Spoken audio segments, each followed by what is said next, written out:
Good morning, good afternoon, HubSpot Nation, LinkedIn friends. Welcome to another episode of Let's Build HubSpot Onboarding with our favorite HubSpot solutions engineer, Willem. How you doing, man? On holiday right now, so I'm not dressed apart, but other than that, I'm doing pretty well. This is How probably about why yourself? why you're our favorite, showing up on holiday, ahead of a holiday weekend for those of us in the U.S. Um, because we can't resist, right? We can't resist trying to share knowledge to fill these gaps that we are running into every single day as the world moves forward at faster than ever speeds. Talked about a lot of the impact of that uh, kind of after the fact, after you've purchased HubSpot.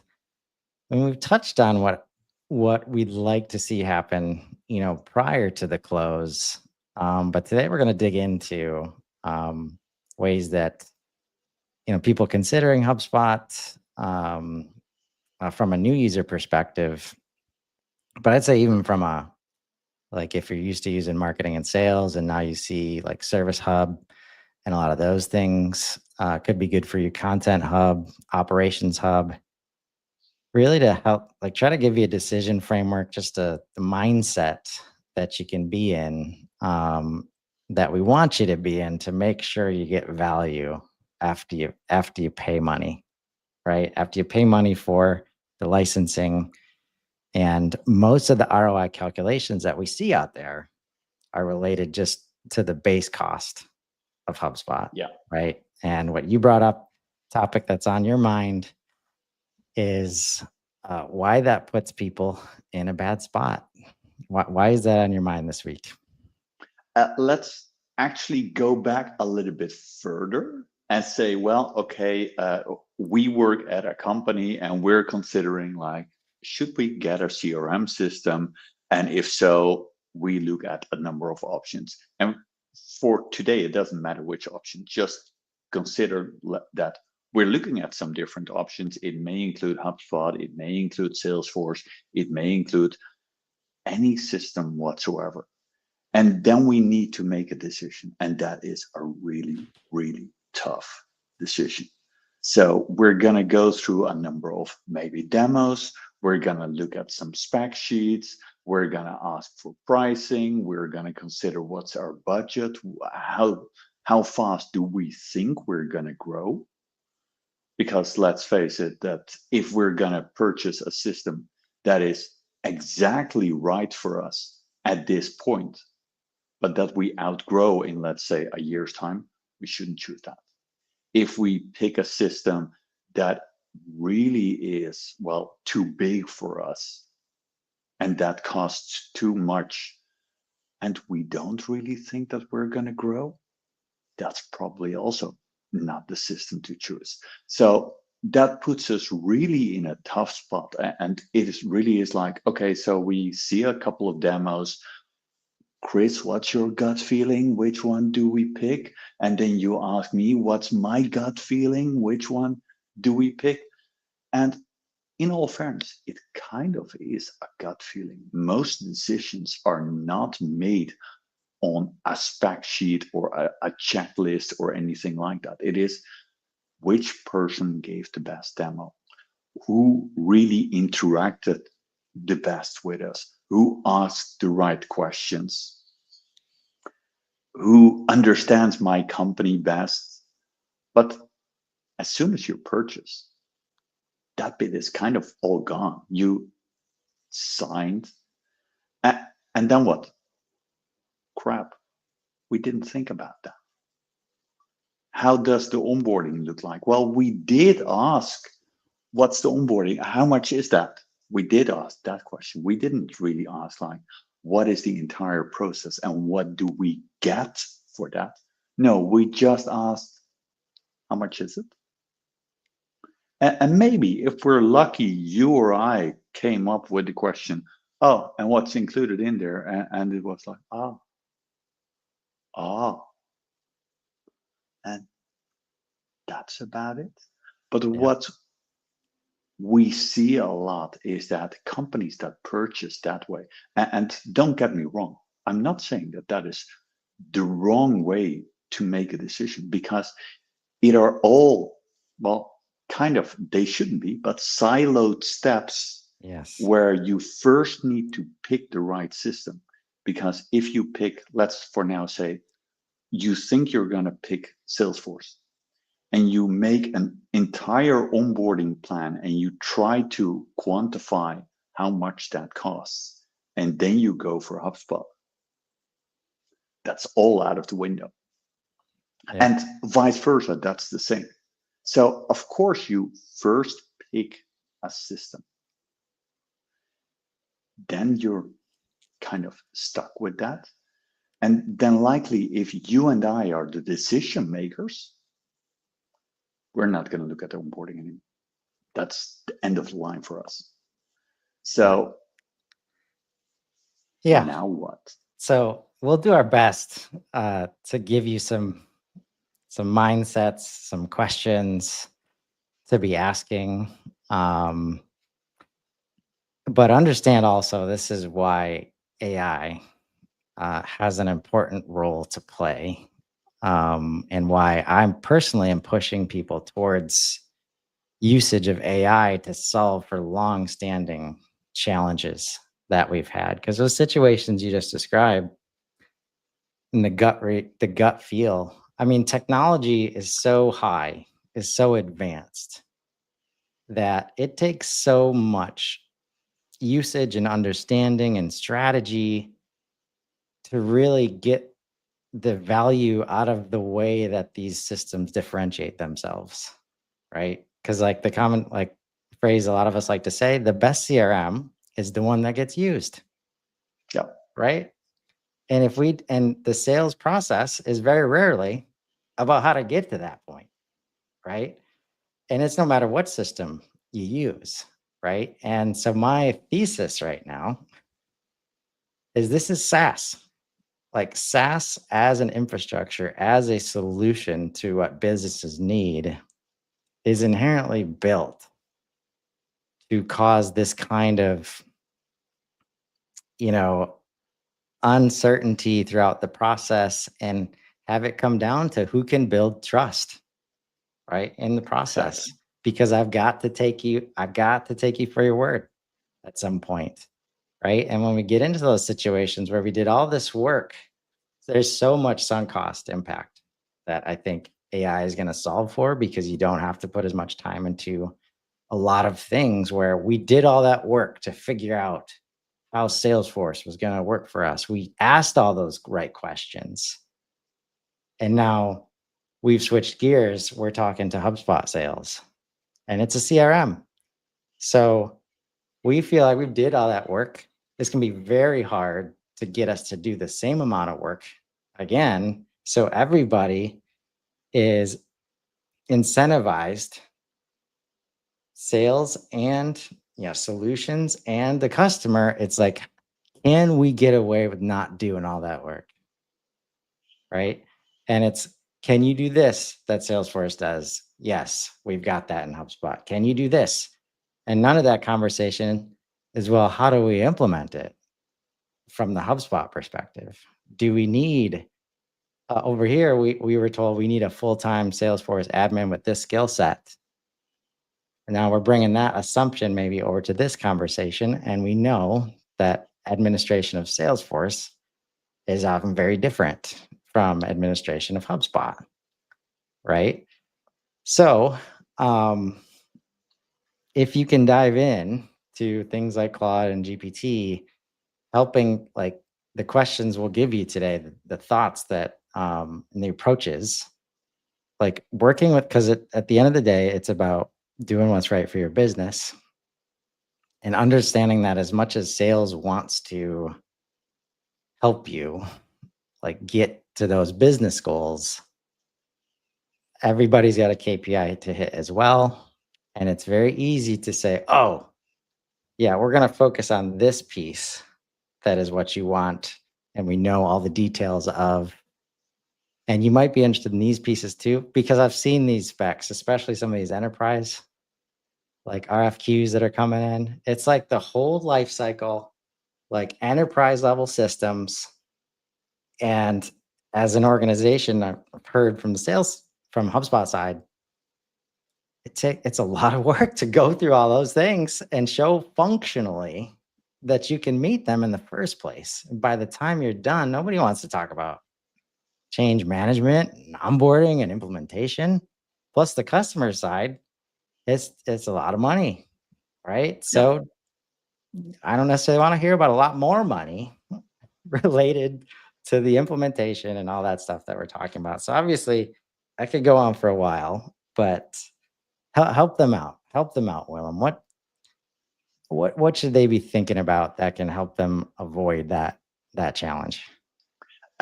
You mentioned AI, and keep in mind that I don't want to be specific about AI, so I'm not going to say, "Ooh, Claude is better than ChatGPT" or anything like that. I honestly, unlike you, I don't care that much about the usage of AI. I care more about the strategy. Mhm. And if you use the strategy, then AI suddenly becomes really, really useful. But I don't want to use AI because I want to use AI. I want to use AI because it serves a purpose. And to give one really quick insight in AI and what a potential use case is. I'm right now in Spain. I'm trying to learn some Spanish, and I used Duolingo, which is the top app for that. And it really teaches you Latin American Spanish and not Spanish. So I was like, you know what? I'm going to ask the thing what else I should use. And then we all of a sudden, you have people like me who expect that there is some AI that just about knows everything, including what apps serve what options and what the dialect is that that app understands and teaches. And that kind of shows we expect from an AI to know everything, but based on what? And that is where I really hope that companies start with saying, okay, so I'm ready to think about a CRM. You know what? I'm going to try to write, let's for now say 40 pages into what my company is, what the processes should look like, what solutions I should have in place. So to come up with the simplest example. In my sales process, I send out quotes where I expect with an e-signature that the customer purchases. Just imagine that we put that in there. Then all of a sudden, if you prompt the system and you say, what should my onboarding look like? That will include setting up the quote. While if you don't use quotes for whatever reason, it doesn't matter why, keep that in mind. We're going to be generic here. This is not about, ooh, people should use quotes. No, if you have it in the documents, then all of a sudden AI will answer that for you. AI will allow you to be really granular and really specific. So could a person do that as well with your 40 pages of documentation? Yeah. I don't see why AI should do that. It's more efficient Yeah. and it's likely one heck of a lot cheaper. But for me, that's kind of irrelevant. It is the process. You have written down something where it makes sense. And nowadays, through technology, we can compare stuff quite easily. And you can say, well, okay, could you quantify that for me? Because likely somebody or something, and I'm going to call AI a thing that, not everybody will agree, but I'm still going to call it a thing. Maybe it just will understand how much work it is for one platform and how much work it is for a different platform. And with that, if you also put in your pain points, could you potentially look at ROI thinking like, you know what, if we bring in the quotes in HubSpot or any other system, how much time would that save? Is that worth it? And that is where I think that if you look at the cheapest possible way to onboard, let's for now say you're going to skip onboarding. That's probably the cheapest way to do it. But what is your ROI in that bit? Wouldn't the ROI be better for your company if you would set up the quotes?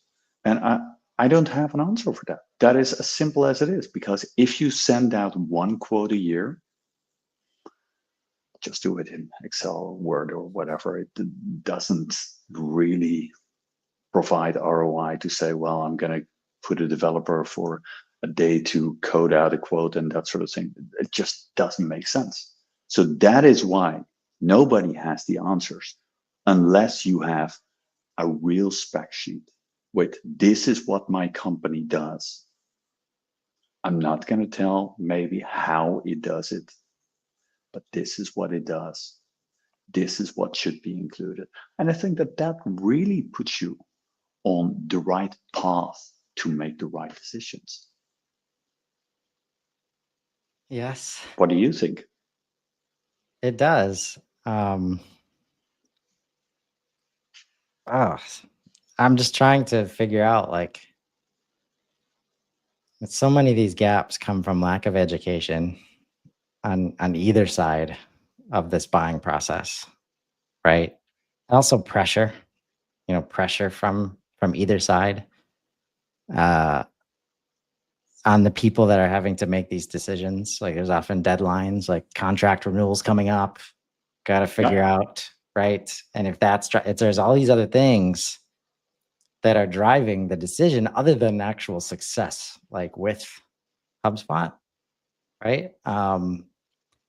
So it's like avoidance. And this is when I start to talk about like abundance thinking versus scarcity thinking. Like, when scarcity drives the decision, like that opens the door for all the risk that most people are trying to avoid. And how do you have, especially in this moment when HubSpot is saying every day that they are building an AI first platform, and then somebody shows up as what has usually been considered a very well qualified lead, sales qualified even, like literally saying things like, I want to get away from Salesforce, contract renews on this date, I need to get this done, we're all in on HubSpot, let's go. And then they show up and they have not really adopted AI yet.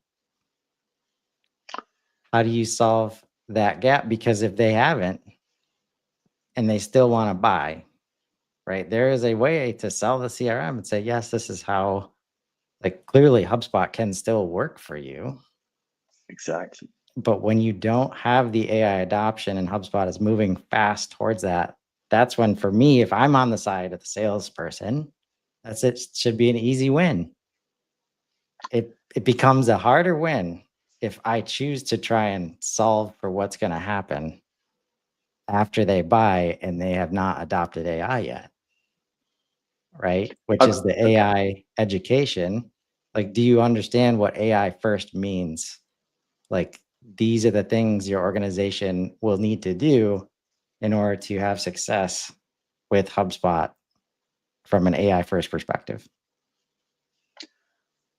Let's look at this through a slightly different lens. If I come to you and I say, well, yeah, there's something like CRM. Don't know exactly what it is. Right now, we use something similar that's called Excel. And we have like a gazillion spreadsheets all over the place. And that pretty much works. So we're quite happy with that, but we're considering on stepping up slightly. And maybe we should, instead of having every contact or some contacts in 500 different Excel sheets, we should consolidate that into what was that again? CRM, something like that. We're not going to use AI for now. That's a bridge too far. Maybe in a year time, we will look into that. Don't you agree that right now is the time to start consolidating that and looking at the data so that by the time you are ready, you have everything in one place and you can just flick on AI and it will know what to do and you're ready. So there's always, and that for me makes everything kind of complex. Where are you in the journey? If you really are at the very beginning, then you have people like yourself who really are on the bleeding edge, basically, who really think about like, oh, this is what you can do. But if you have a traditional company that really is like, yeah, well, 10 years ago, we made the decision to use some complex software called Excel instead of writing everything down. And right now we are making the decision for the next year to go with, again, CR, something like that. Yeah. Go That's a with good, HubSpot, go or any other CRM that really is AI ready and it will get you there. Don't focus right now on adopting the prospecting agent. No, you're right. not ready for that. Take one step at a time, but make sure you take the steps that lead to the better solution. I'm not going to say perfect solution because nothing is perfect in life, but Yeah. it would get you there. And that is really where, for me, purchasing HubSpot is also a step.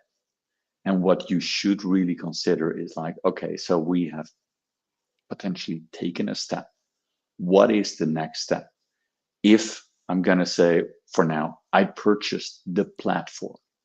I spent, I don't know, let's for now say 5K a month, 3K a month, whatever.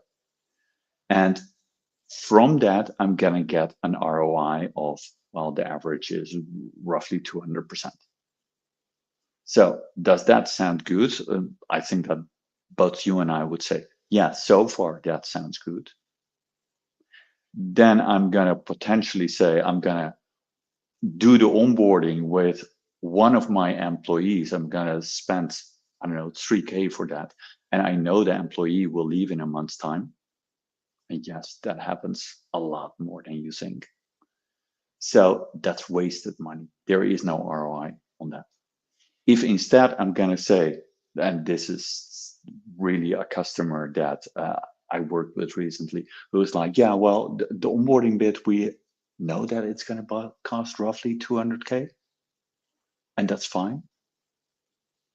The ERP integration, yeah. No, that's not included in the 200K. That will be another like 50K, right? You know that they have thought about that, Yeah. that they really want to set themselves up for success. And that Right. it really is like, okay, so we made the decision for HubSpot. That is step one. Now show us the way for step two. Ooh, Yeah. you're not going to show us the way, then who will? Because we will get there. And in my case, no, that's not my role. That is with a partner. Right. I think what I'm hearing is like, are we like repositioning the ask like based on the goal, right? The outcome that you're looking for. Like it's not a new CRM. It's not a new marketing automation tool. It's not a new sales tool. It is a unified view of the customer is what I need, right? And that's why I'm looking to move to HubSpot. And you can get, customers over to that side of the street, fairly easily. And that kind of changes the position of everything in terms of being able to look at, like at the end, for most customers, it's not about the tool that they're choosing, right? A lot of these Correct. tools can receive data, right? And that's where in this conversation, if you can get to unified view of the customer, it's much it's no longer a spec list that we're trying to hit. It's like, this is the thing, right? What needs to be done? Can HubSpot allow for that? Do you have the resources in place, to let that happen? Even for me, like like what you were saying, like helped me come back to that. Because what we're finding, and this is where, again, the AI piece for organizations understanding their own tech stack and whatever point in the journey you are, like the data capture is everything. And what I've discovered recently, like a lot of the things that, HubSpot's not supposed to be able to do, uh, project management or, serious like user behavior data tracking, like in some extravagant customer success tools. Like all of these things are related to like visualization, right? Like you can't do project management in HubSpot because there's no Gantt charts. There's no nested tasks. There's none like the stuff that creates visibility, which is what we want out of HubSpot. Like that's the point, is to create visibility so that it's easier to communicate and stay aligned. And everybody's looking at the same data and they trust it. What I realized this week is if the data's in there, something that Claude is really good at is creating visualizations based on data. And I said, hey, based on the tasks, create a Gantt chart. Yep. And it did. Right. So I think another reason for both sides, sales and, customers needing better, right? You got to recalibrate based around this unification of data, like the data layer and its importance. If the data never gets there, because our systems aren't working, because our teams don't know how to do it, because we're spinning up systems left and right, like it's going to be very easy to fall behind. And based on where you're at in that journey will define how the onboarding needs to go in a lot of ways, right? But you also need to realize that everything provides potential ROI. Even if you have an ROI of 0, that's still a number for your ROI. And the question is, what would an additional investment in onboarding give for ROI? Yeah. And this is why people make gut decisions. Like I try everything in my power to stay away from the ROI conversation, just because there's so many variables. Also from a features and benefits perspective, that conversation, it makes prospects, buyers think the hardest, like more than any other thing you put in front of them. There's so much calculation involved. I was just listening to a podcast this morning, System 1 thinking versus System 2 thinking. That is a guaranteed route to System 2 that can slow everything down, because everybody has their own version of what ROI means and what it means for the business, their expectations of what they can get out of these tools. That's where, if you can align around this idea of unification of data and then unification of accessing that data to get those things done on a daily basis. First and foremost, just communication with your teams, with your customers, right? So try and realign, rethink that approach. And I think you'll get surprised a lot less often, right?